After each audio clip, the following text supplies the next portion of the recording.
Welcome to the Turning Point USA All-American Halftime Show. To absolutely nobody's surprise, Donald Trump wasted no time slamming Bad Bunny's Super Bowl halftime show. But mind you, Erica Kirk said, and it was recorded, that this assassination was the event of a century. But the weird part, other than that statement itself, that was weird. The other weird part is she said, we could pull off the event of a century. Something about Erica Kirk's Super Bowl behavior has been making people uneasy, because while millions of viewers were tuned into the halftime show, Erica wasn't simply posting proud wife energy, memorial energy, or grieving widow energy. Instead, she framed the entire night as a spiritual offering in a way that comes off ritualistic. And to make it even weirder, this is happening alongside resurfaced footage, sloppy timeline inconsistencies, internal turning point drama, suspicious numbers, and yet another moment where Erica seems to subtly mock Charlie Kirk's legacy rather than honor it. Before we get into why people are calling this a creepy ritual, we need to talk about what Erica actually did. Because at this point, none of it feels accidental. It all began when Bad Bunny was announced as the Super Bowl halftime performer. Erica Kirk decided she was going to go to war with Bad Bunny. And now she's making a really dumb mistake of going to war with Bad Bunny. There has been a lot of criticism announced since Bad Bunny was revealed to be the new host of the Super Bowl halftime show, and many people are upset about it because he does intend on speaking in Spanish.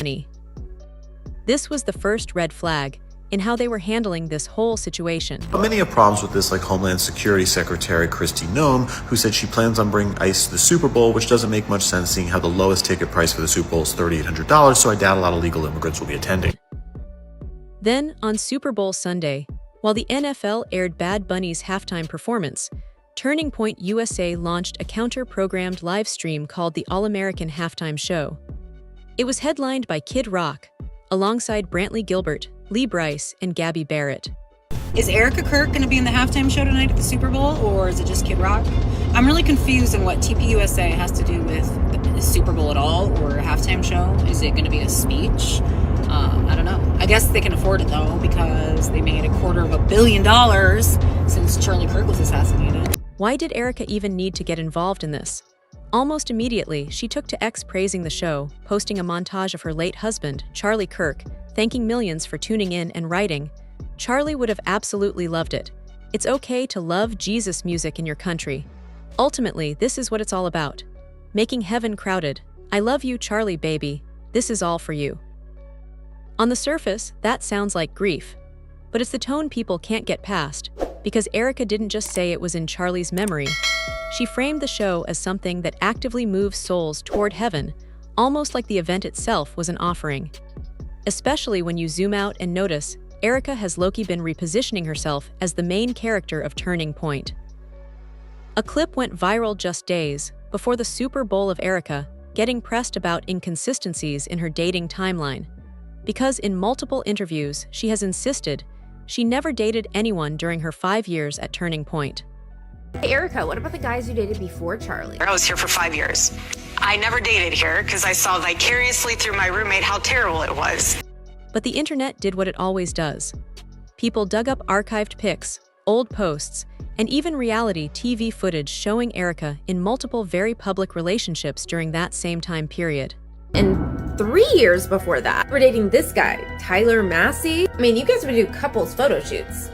This is still online. There were guys she did couple-style photo shoots with, and other guys who openly talked about taking painting classes together. Yeah, and 2 years later, you were dating this guy, Cabot Phillips, and here he is posting you guys on his public page saying, yes, we're that couple who gets painting lessons together. Again, this is a year before you started dating Charlie. And there was even footage of Erica literally going on dates on a reality show. Why are you here drinking and dating on a reality show that actually was filmed the year you met Charlie? So you obviously were dating. So if Erica is comfortable lying about something that's so easily verifiable, people started asking the obvious next question. What else isn't true? And here you are on your date. I've honestly spent the majority of my life being one of the most sought after bachelors. Oh, great. But I'm just really excited to spend some one-on-one time with Erica. But wait, it gets messier. One of Erica's confirmed exes is now a speaker at Turning Point USA, hosting panels about leading like Charlie. So Erica Kirk's ex is what? Taking over for Charlie Kirk? I'm sorry, are we supposed to pretend that this is normal? Cause this is very odd to me. Her ex-boyfriend is now positioned as a so-called moral authority teaching Charlie Kirk's philosophy. And to make it even stranger, this same guy is also connected to media spaces that Charlie publicly had beef with before he passed. He's also the senior editor for the Daily Wire, the one outlet that your husband was having active beef with at the time, connected to Netanyahu, so... Stop. Right, so what else are you lying about? Because you're a liar. So now you've got this uncomfortable crossover where Erica's personal history is bleeding directly into the future direction of Turning Point, and Erica hasn't addressed it. Now let's jump back to the Super Bowl. Turning Point USA claimed the All-American halftime show pulled over 5 million live YouTube viewers. Sounds huge, right? Except Candace Owens publicly questioned those numbers. She said the issue with people who have a lot of money they didn't earn is that they often have no idea how things actually work. No, this is not a possible result if you truly had 5.2 million live viewers. Sorry, America. Everything is still fake and gay until further notice. If 5 million people were truly watching live, the post-stream view count, comments, engagement, and processing curve should be dramatically higher. But they were. And then you layer on the artist choice. Turning Point positioned Kid Rock as the all-American alternative to Bad Bunny, but Kid Rock has his own dark past. A 2001 Kid Rock song, Cool Daddy Cool, has resurfaced on social media with lyrics about underage girls, and it's sparking backlash.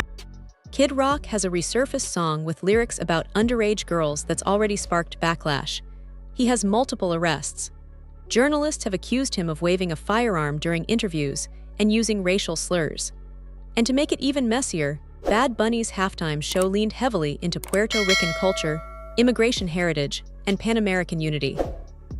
He even held up a football that read, "Together We Are America," which directly clashes with Turning Point, branding their show as the patriotic option. Meanwhile, Donald Trump publicly trashed Bad Bunny's performance, calling it a slap in the face to our country, while praising the TPUSA-aligned energy.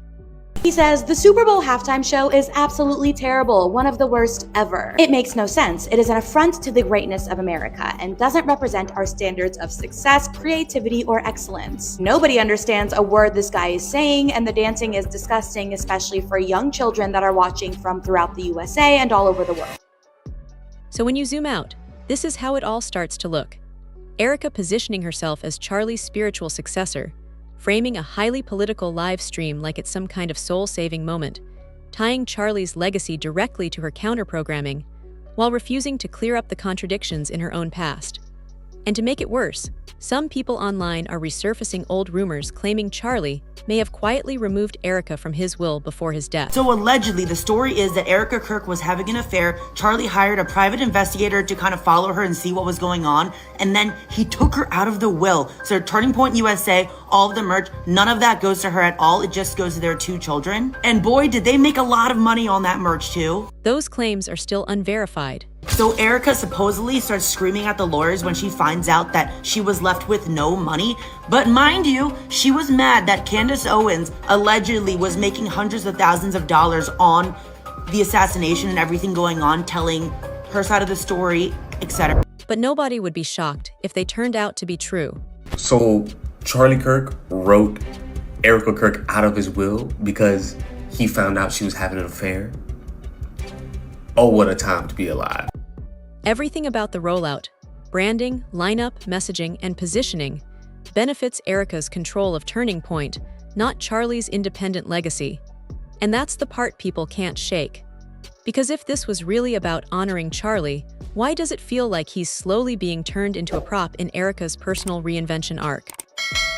And once you see that pattern, it's hard to unsee, especially with another clip already gaining traction, one that ties Erica's inner circle even deeper into the media power play shaping Turning Point's future.